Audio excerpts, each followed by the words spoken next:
सेवा नाम साईं बंदे, अलग है साईं पूजा।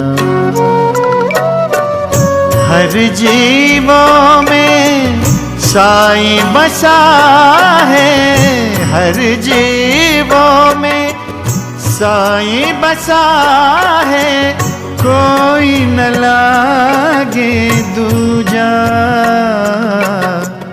अलग है साईं पूजा, अलग है साईं। ओम साई राम। मैं साई पूजा चैनल पर आप सभी भक्तों को शत शत प्रणाम करती हूँ। और जो चैनल देख रहे हैं चैनल को सब्सक्राइब कर दें, ताकि आने वाले नोटिफिकेशंस, बाबा के दर्शन, लोगों के अनुभव आप लोगों को वक्त वक्त पे मिलते रहें। ये चैनल आपका है और आपको इसको आगे बढ़ाना है। और मेरे पास अनगिनत एक्सपीरियंस है, जिसमें का मैं पहला एक्सपीरियंस मेरे लाइफ में जब बाबा आए, पहली बार उन्हें अपनी प्रेजेंस दी, आज मैं उसका गुणगान करती हूँ। साईं राम। तो बात 15 साल पहले की है। मैं बहुत परेशान थी, बहुत ज़िंदगी से जीना छोड़ दिया था, हंसना छोड़ दिया था। उस टाइम मेरी एज रही होगी 21-22 साल, और मेरी शादी को 19 साल हुए थे। और जब मेरी शादी हुई थी तो मैं 17 ईयर्स की थी। तो शादी से पहले मैं बाबा का व्रत रहती थी। किसी ने मुझे बोला था बाबा का व्रत रहो, अच्छा होगा। तो मैं चाहती थी जिनसे मेरी शादी हो, मतलब उन्हीं को मैं बाबा से विश मांगा कि इनसे मेरी शादी हो, विशाल जी से। तो वो व्रत मैंने शुरू किया। मुझे याद नहीं मैंने कितना व्रत किया। मुझे बाबा को उस समय कुछ भी नहीं पता था, बाबा क्या थे मुझे कुछ नहीं पता। पर बाबा ने मुझे दिया, विशाल जी को मेरे लाइफ में लाए। और उसके बाद मैंने पूजा करनी छोड़ दी, घूमना फिरना, बट लाइफ कहाँ जा रही थी कुछ पता नहीं। और बाबा की पूजा नहीं करती थी थर्सडे को। तो धीरे धीरे मेरी स्थिति जो है बहुत ही, मतलब जहन्नुम जिसको कहते हैं वैसे बन गई ना। विशाल जी के पास जॉब था और मैंने भी हाई स्कूल किया था, तो मुझे भी मेरे पास भी जॉब नहीं थी। और कभी कभी जॉब के लिए सोचा भी नहीं था। मैं सोचती थी कि अरे विशाल जी को जॉब मिल जाएगी तो चलेगा घर, पर वो मेरी सोच थी। पर जो करने वाला तो बाबा है ना। तो फिर ऐसे ही 15 साल पहले की बात है, मैं मम्मी के पास बैठी थी, बहुत दुखी थी, बहुत रो रही थी। मम्मी से कहती थी मम्मी कुछ समझ नहीं आ रहा है, क्या हो रहा है ज़िंदगी में, कुछ समझ में नहीं आ रहा। मम्मी ने मुझे बोला पूजा, तुमने शादी से पहले शंकर जी का व्रत रहती थी और तुमने व्रत छोड़ा, इसकी वजह से तो कुछ प्रॉब्लम नहीं आ रही है तुम्हारे जीवन में, तुमने अध्यापन नहीं किया था। उस टाइम बहुत छोटी थी मैं जब मैं व्रत रहती थी शंकर जी का, क्योंकि सावन के सोमवार आते थे, घर में सभी लोग ऑलमोस्ट रहते थे, मैं भी रहती थी। मुझे इतना पूजा पाठ में ज्ञान नहीं था, पर मेरा दिमाग सिर्फ बाबा में गया। और मेरा जैसे ही बाबा को मैंने सोचा, अरे मैं तो बाबा की पूजा करती थी, जैसे कि बाबा ने मुझे अपनी होने का एहसास दिला रही हूँ कि मैं हूँ। और फिर मैंने मम्मी की ड्रेसिंग टेबल से छोटे छोटे से साईं बाबा की छोटे से फ्रेम लिया था, जो मम्मी शिरडी से लाई थी। तो फिर अपने घर लेके चली गई और मैंने रख दिया। रात में 10 साढ़े 10 बजे पहुंची और मैंने रख दिया। उसके दूसरे दिन मैंने पूजा आरंभ की, तूल बिछाया, दोनों फ्रेम्स को रखा, मैंने पूजा आरंभ की और मैं बहुत रो रही थी।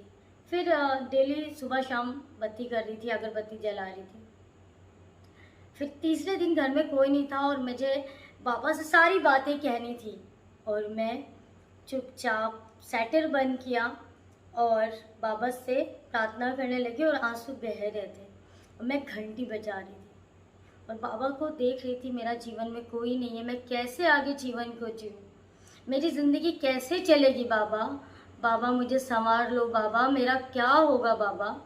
ऐसे विचार धारण मेरे जो है धारणाएं मेरे दिमाग में चल रही थी और मैं रो रही थी बेकाबू होके। और ये वो फ़ोटो है जो मैं बाबा, अभी मेरे पास ओरिजिनल तो नहीं है जिसमें बाबा ने दिया, पर इसी टाइप की मेरे पास ये फ्रेम है। तो बाबा ने जो मम्मी की घर से लेके गई थी, ये बाबा ने, आप देखोगे ये बाबा ने दाढ़ी को ब्राउन किया है, जैसे कि आप देख पा रहे हो। देखो,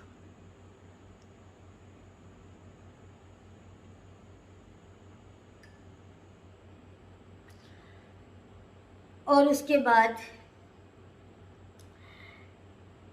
मुझे लगा कि ये भ्रम है, शायद स्केच चल रहा था और मैं देख रही थी, मैंने सोचा भ्रम है, मेरी आंखों का धोखा है। तीसरे चौथे दिन फिर कोई नहीं होता है घर में, और फिर मैं शटर बंद कर देती हूँ, ताला लगा देती हूँ, और फिर मैं घंटी बजाना शुरू करती हूँ। और तीसरे दिन जब बाबा मुझे अपनी प्रेजेंस दिखाते हैं तो यूँ ऐसे दिखाते हैं। ये देखिए, ये दाढ़ी काली है,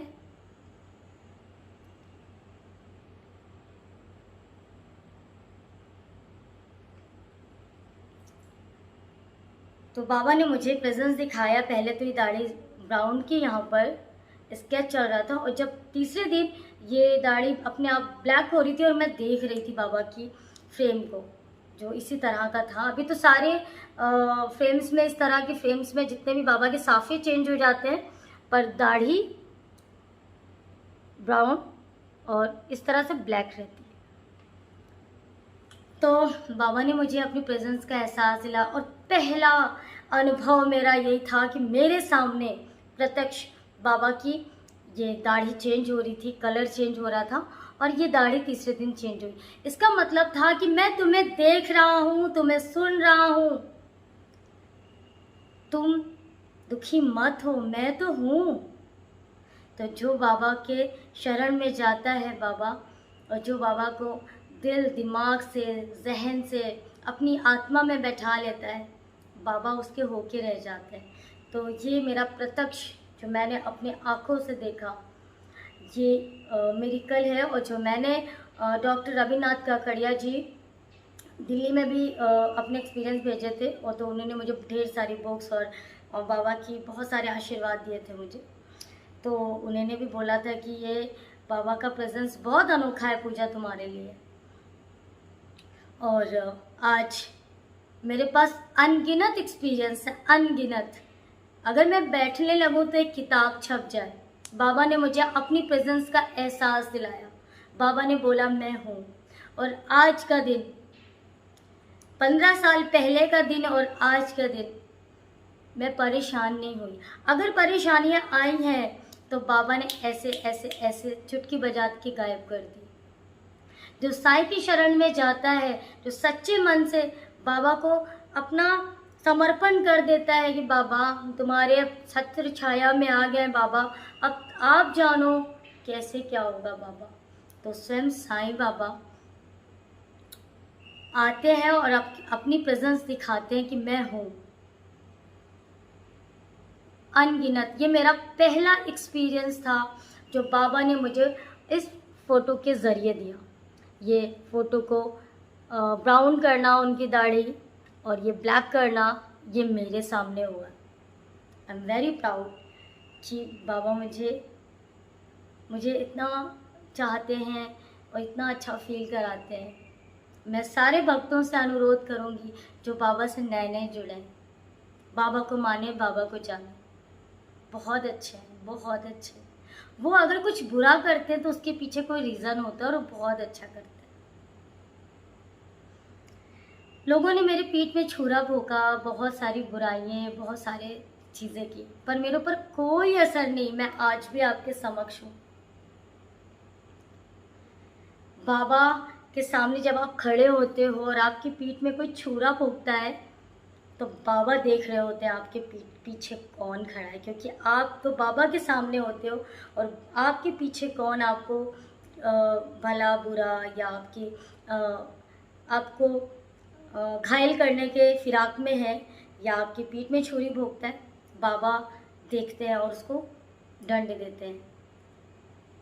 ये मत सोचिए कि बाबा उसके लिए खड़े होंगे और आपको नीचा दिखा देंगे। नहीं, जो बाबा की शरण में जाता है बाबा उसके हो जाते हैं, और जो आपका बुरा चाहता है बाबा उसको आशीर्वाद देते हैं कि बेटा मैं हूँ अपने बच्चे के साथ, तू जितना बुरा कर ले कुछ नहीं हो सकता, क्योंकि मैं स्वयं साईं अपने बच्चे का हाथ थामे खड़ा हूँ। कितना बुरा करेगा तू, नहीं कर सकता। इसी तरह से बाबा ने मुझे 15 साल पहले जो मुझे अपनी अनुभूति कराई वो बार बार कराते रहे, बार बार कराते रहे। अनगिनत एक्सपीरियंस है साईं पूजा के पास, और मैं वक्त वक्त पे आऊँगी और आपको नए नए एक्सपीरियंस बताऊँगी। और जिनके पास भी एक्सपीरियंस है 9918073846 पर हमें संपर्क करें। 9918073846। आपका प्यार मेरी ताकत है, आपका आशीर्वाद मेरे लिए वरदान है। ये आपका चैनल है, जितना मेरा चैनल है वो उतना उससे ज़्यादा आपका चैनल है। साईं पूजा चैनल को बहुत लोगों ने प्यार किया, बहुत लोग मुझे प्यार करते हैं, मैं तहे दिल से शुक्रिया करती हूँ। जो मेरे मोटिवेशनल वीडियोस हैं उनको ज़रूर से ज़रूर शेयर करें। जैसे कि मैं अन्नदान करती हूँ, आप लोगों के सहयोग से कर पाती हूँ, आप लोगों के आशीर्वाद से कर पाती हूँ, और साईं कृपा की वजह से कर पाती हूँ। जो कुछ भी हूँ आज आपकी बदौलत हूँ, आप ना होते तो मैं ना होती। लव यू टू ऑल, और बहुत जल्द हम नए एक्सपीरियंस के साथ आएंगे। बहुत सारे एक्सपीरियंस है, बाबा की बहुत सारी प्रेजेंस है मेरे साथ, बहुत आशीर्वाद।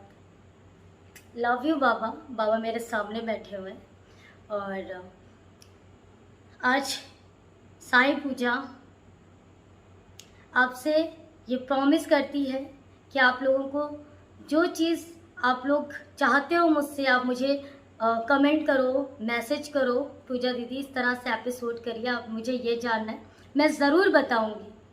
जैसे कि मैं बताती आई हूँ, मैं एक एक कमेंट, एक एक मैसेज का जवाब देती हूँ। भले देर हो जाती है पर मैं देती हूँ, क्योंकि बहुत सारे काम होते हैं, पर उसमें से भी मैं आप लोगों को सबसे पहले एक एक मैसेज का जवाब देती हूँ, भले हाथ जोड़ के दूँ। आपकी वजह से मैं हूँ, इतना याद रखिए। और जिन लोगों ने चैनल को सब्सक्राइब नहीं किया, सब्सक्राइब कर लें भैया, आपका चैनल है, हम सबका चैनल है। साईं पूजा चैनल हमारा है, आप दावे से बोलो हमारा चैनल है। Love you.